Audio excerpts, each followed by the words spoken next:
know that if you take poor kids and spend a lot more time with them before they get to kindergarten, in high-quality preschool programs, that you get them in the door of kindergarten having narrowed that gap in vocabulary and general knowledge significantly enough that most of them will go on to become readers. If they follow preschool with kindergarten, first, second, and third grade programs that are designed to and spend a lot of time on literacy, on print, on hearing stories, on reading stories, on writing stories. So we know this. Poor kids start with the gap. If you spend more time, you can make up a lot of the gap.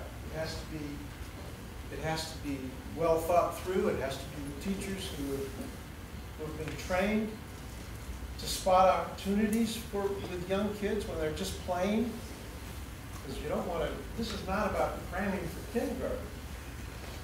This is about using what kids do when they're 3 and 4 years old to benefit them in terms of what they need to succeed. There's a widely cited study that was done by some brain researchers and psychologists and political scientists in Kansas City, Missouri. They took tape recorders into the homes of children as they came home from the hospital, practically, beginning with the first month. And they tracked them for 7 years. They sent observers with these tape recorders into homes and recorded at least once a month for 1 or 2 hours all the words that kid heard during that hour or two. And then they went back and transcribed all these recordings. And they had a third of the families were professional families, where both the husband and wife were college educated. A third of the families were working class families. Actually, fewer than a third of the families were welfare families. We discovered a couple of things that these are small samples, so you can't say that this is, I guess, scientific or statistically as reliable as you might like. However, they found that by extrapolating from these 7 years of recordings,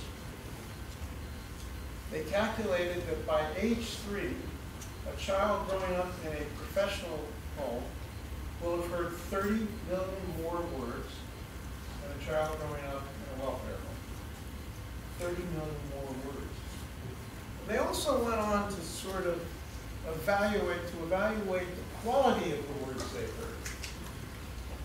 And this is the ratio they found. For every time in a professional home a kid was told no, or was given a discouraging tone, a negative tone, they heard 6 affirmative, positive, yes you can phrases, tones, answers.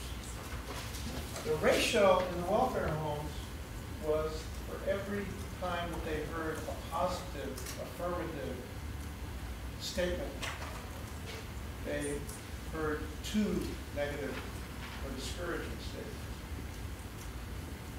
Fewer words, less encouragement. Giving just one more powerful piece of evidence about the nature of the problem that needs to be dealt with, and the one that will not be talked about. So let's talk about what Obama is facing in terms of the politics of education. And the politics of education are, in many respects, not very different from the politics of healthcare, politics of the environment, politics of climate control, whatever else you want to pick. That is, politics of education are driven by the permanent discussion in this country by those who favor freedom over equality, or those who favor equality over freedom. Stuff that de Tocqueville noticed when he came to the United States in the 1820s. It was the conversation between the people who wrote the Federalist Papers. And it is an ideological tension between those who believe that the role of government is to guarantee individual freedom versus those who believe that there is an obligation of government to use its influence to bring about greater equality of opportunity, at least. So you have this in education, where and by the way, the conversation held by those who favor vouchers is a manifestation of this, where they've seen the public school system as a failure that would be better replaced by a marketplace-driven answer. Instead of having people taxed and the funds going to public school districts, the money should be given to parents and let them make a decision about how and where their children will be educated. Let the marketplace decide those things. And the charter school movement might be seen as an effort to blunt that argument by providing the parents and students with public school choice in a way that does not destroy the notion of public schools.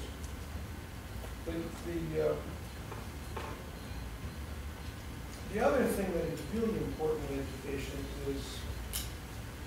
are issues of federalism. When you talk about transportation policy, if you do, I don't know how many of you do, but issues of transportation policy which involve something like an interstate highway program, railroad regulation, airport development, where you're talking about chaos in the event that you turned it over exclusively to states to decide, it's readily accepted that the federal government has a powerful role in those infrastructure questions and in their regulation. That's not true in education. The view is very different.